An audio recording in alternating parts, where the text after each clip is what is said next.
What's up, everybody? This is Jose with Oakland Latinos United, aka Oakland Latinos Unidos, out here in Richmond, California, at the Point Richmond, taking a little hike and a little walk.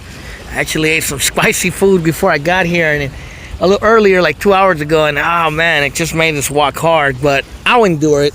I've endured worse, but I'm on here with a new video for you guys to enjoy, and also for you guys to enjoy the beautiful bay over here in beautiful San Pablo Bay.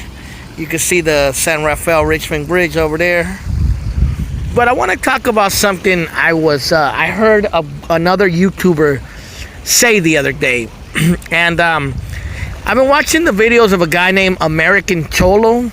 He's a Chicano YouTuber, and he's doing actually a really good job. I don't agree with everything he says, but for the most part, I like his content, you know what I mean? And go check out his videos. You know, he's got pretty good stuff to talk about. You know, he was a guy who lived the gang lifestyle in the past, and he's trying to change his life around, and he's doing the better, and he sees the reality for what it is. But I was watching one of his videos, and once again, that was American Cholo. Always gonna support Chicano YouTubers if they're doing a good thing. So subscribe and check him out. But anyway, I was watching one of his videos, and he was talking about gangs, and he was talking about how all his life growing up, he was always afraid of other Chicanos or other raza, and that struck a chord with me because I never thought of it that way. And what I mean is, like, in recent light of the shootings that happened in Gilroy and El Paso, in Ohio, Dayton, Ohio, you know, where it was basically white men who were targeting brown and black people. You know, those things are real, and there are lunatics out there who are willing to probably kill you or hurt you because you are of the brown or black race. But the reality is, 95% of my lifetime of me being alive and being in a barrio or a hood or a ghetto, I was always afraid not of white supremacists, but I was always afraid of other Chicanos or other raza, and in some degrees other black men. And the reason I was afraid of those people was because I was conditioned to be afraid of those people. I was conditioned by colonialism, by self-hatred, by poverty, by, you know, just bullshit, you know what I mean? To be afraid of my own people. And unfortunately, when I was growing up, the people who were doing harm in my hood were my own people to each other. And statistically speaking, a Latino, a Chicano, or any Mexicano or raza is probably going to be hurt or killed by another Chicano, Latino, or raza. And the reason I said sometimes blacks, because also growing up in the hood, I grew up in Oakland, remember that, Black City. You know, blacks were also out there, you know, selling drugs, you know, stick up kids, you know, trying to start fights and shit with people. But that doesn't leave my people off the hook either, because my people were also doing some of the very same shit. You know what I mean? You know, like I've said before, I grew up around norteños, and the rivals of, even though I didn't gangbang, I associated with a lot of norteños, some even being in my own family.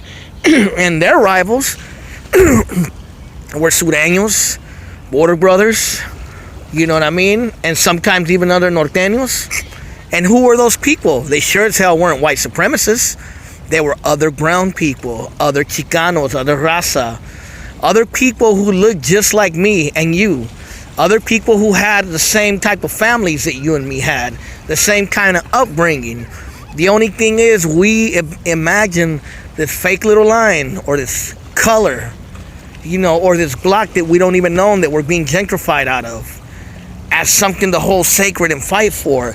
And we're willing to kill another one of our own people. So yeah, to be truthful, I was afraid of my own raza before I was ever afraid of any white supremacists, ever. Because a white supremacist did not pose a threat to me for the most part, because they weren't around me. You know, yeah, you had the police, You had racist teachers. You know what I mean? But that was about it. I didn't live in a white neighborhood, and I didn't live in a region where there was a lot of white people. So I wasn't afraid of them. You know, that was the last thing I was afraid of. I was, like I said, I was afraid of my own people.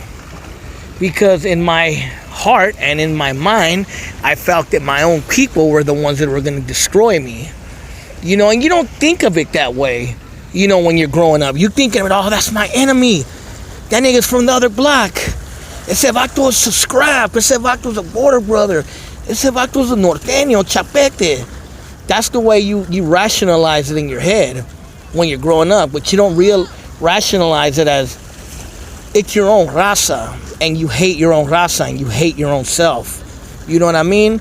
I didn't really even hear about white supremacists until I lived in Sacramento for 2 years. In Sacramento, I lived in South Sacramento. South Sacramento was full of black and brown people and Asians. The only place I really ever heard of there being white supremacists, what I believe I heard some people say there was some in Orangeville and in Folsom area. But I never really went out to those areas, so I didn't have nothing to really worry about. You know what I mean? And I never had a white supremacist gang hit me up. I've never had, you know, a white dude just come up to me and say, I hate you, you're Mexican, I'm gonna fuck you up. No, it was always other Latinos. What do you claim? Hey, nigga, what you doing here? Hey, I said, where you from? Or sometimes even blacks, unfortunately. Like, hey, nigga, you buying drugs from us? Get the fuck out of here. Or, nigga, I'm gonna rob you. You know what I mean? That type of stupid shit. You know what I mean? And I'm not saying that I was only afraid of blacks. I was afraid of my own people. Because almost everyone I knew that was killed or hurt by someone else, it was always another Latino. The reason I say blacks is because I grew up in a black city, and blacks sometimes get attacked Latinos. Let's face it. So if it wasn't a brown person, I was afraid of another black person because they might harm me too. And I'm talking about in the past, when I was young. That was my mentality. But the thing is, I didn't look at it that way. You know, and it's all about, you know, colonialism, poverty, growing up poor, growing up in a barrio or a ghetto situation is going to create that because there are no opportunities. You know, schools are shit. The government is shit. The police is fucking bullshit. You know? And, you know, they basically set you up for failure. And instead of helping each other get out of the fucking ghetto, we kill each other and hurt each other. You know?